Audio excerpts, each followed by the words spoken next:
اے بابری مسجد ہمیں معاف کر دینا، اس لیے کہ ہم اپنی فجر کی نماز کی حفاظت نہیں کر سکے، ہم تجھ سے کہاں تیری حفاظت کہاں کریں گے۔ اے بابری مسجد ہمیں معاف کر دینا، ہمارے محلے کی مسجدوں سے نکلنے والی اذانوں کا احترام نہیں کر سکے، گانا بجتا رہا، سنیما چلتا رہا، میچ ہوتی رہی، ناچ گانا ہوتا رہا۔ بابری مسجد ہم تجھ سے اذان کے امیدوار کب بنیں گے؟ ہم اپنی مسجدوں کی اذان کی حفاظت نہ کر سکے، اپنی مسجدوں کی مصلے کی حفاظت نہ کر سکے، ممبر کی حفاظت نہ کر سکے، محراب کی حفاظت نہ کر سکے، ہم نے اپنی مسجدوں کو اپنے ہاتھوں سے ڈھایا، اپنی مسجدوں کا قتل کیا، اپنی مسجدوں کا خون کیا۔ انما یعمر مساجد اللہ من آمن باللہ، قرآن یہ کہتا ہے کہ نماز پڑھنا مسجد کی آبادی ہے، نماز پڑھنا تلاوت کرنا مسجد کی آبادی ہے۔ کتنے مسلمان فجر میں الصلاۃ خیر من النوم کی آواز سن کر حالت جنابت میں والی بیوی کو چھوڑ کر مسجد کی طرف رخ کرتے ہیں۔ بابری مسجد ہمیں معاف کرنا، جو اب مسلمان اپنے محلے کی فجر کی 2 رکعت سے صبح کو مسجد کو آباد نہ کر سکا، وہ ایودھیا کی طرف آئے گا، وہ فیض آباد کی طرف آئے گا، وہ ایودھیا کی طرف آئے گا، وہ ممبر و محراب سے نجاست کی چیزوں کو ہٹائے گا، وہ وہاں کے ممبروں سے، وہاں کے میناروں سے اذان کی گونج لگوائے گا۔ بابری مسجد ذرا انتظار کرنا،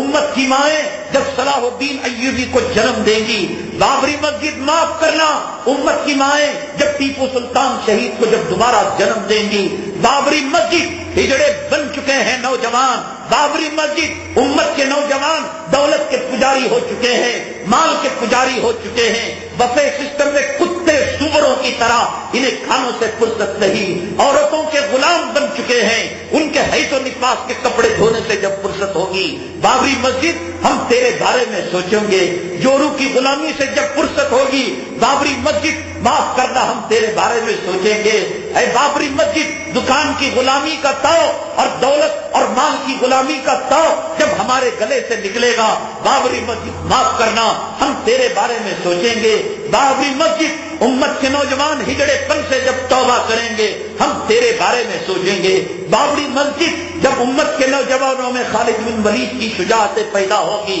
ہم تیرے بارے میں سوچیں گے، تب تک ہمیں معاف کرنا۔ بابری مسجد ہمیں محمد بن قاسم اور محمود غزنوی کے استاد اوصاف والے نوجوان جب تک ہماری مائیں اپنے کوکھ سے جنم نہیں دے گی، تب تک ہمیں معاف کرنا۔ تو خدا کی عدالت میں کھڑی ہوئی ہے، ہمیں معلوم ہے کہ تو اپنے خون کے آنسو رو رہی ہے، تو ماتم کر رہی ہے۔ ہمارے گھر میں کتا پیشاب کر دے، ہمارے گھر میں سپر پاخانہ کر دے، ہمارے گھر میں جانور گندگی کر دے، ہم اپنے گھر کو پاک کرنے کی کوشش کرتے ہیں۔ بابری مسجد پاک کرنا کہ شرک کی نجاست سے تو آلود ہو چکی ہے، کفر کی گندگی سے تو آلود ہو چکی ہے۔ تو خدا سے دعا کرنا ہمارے ہاتھوں میں وہ طاقت دے، ہمارے ہاتھوں میں وہ قوت دے جو خالد بن ولید کی طاقت، جو عمر بن الخطاب کی طاقت، جو حضرت ٹیپو سلطان کی طاقت، حضرت محمود غزنوی کی طاقت، حضرت محمد بن قاسم کی شجاعت کے جذبے ہمارے نوجوانوں کے اندر آ جائے۔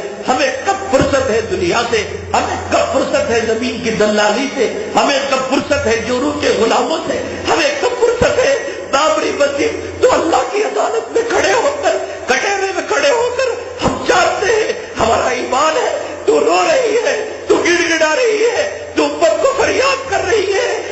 کوئی جو مجھے نجاست سے پاک کرے، ہے کوئی جو مجھے گندگی سے پاک کرے۔ تو قرآن کی آیت پڑھ رہی ہے، انما المشرکون نجس فلا یقربوا المسجد الحرام بعد عامهم ھذا، کہ مشرک ناپاک ہوتا ہے، آج کے بعد وہ پاک جگہ کے اندر نہ آئے۔ بابری مسجد ہمیں پتا ہے کہ تو فریاد کر رہی ہے، انتہینا بیتیا للطائفین والعاکفین والرکع السجود، کہ ابراہیم اور اسماعیل علیہ السلام نے کعبے کو جب تعمیر کیا یہ دعا کی تھی، اور اللہ تعالیٰ نے ان سے کہا تھا کہ ان کو تم پاک رکھنا، صاف رکھنا، اے مولا ہمیں معاف کر دینا۔ ہم جورو کے پیچھے پڑ گئے، ہم دولت کے پیچھے پڑ گئے، ہم روپیوں کے پیچھے پڑ گئے، ہم پیسوں کے پیچھے پڑ گئے، ہم سلطنت کے پیچھے پڑ گئے، ہم سیاسی کتوں کی ہڈیوں کے پیچھے پڑ گئے. ہمیں دنیا عزیز ہے، ہمیں جوڑوں کا حفظ و حفاظ عزیز ہے، ہمیں بچوں کے حقیق اور بچوں کا پیشاب پاخانہ عزیز ہے. وہ بابری مسجد کے میناروں کا رونا،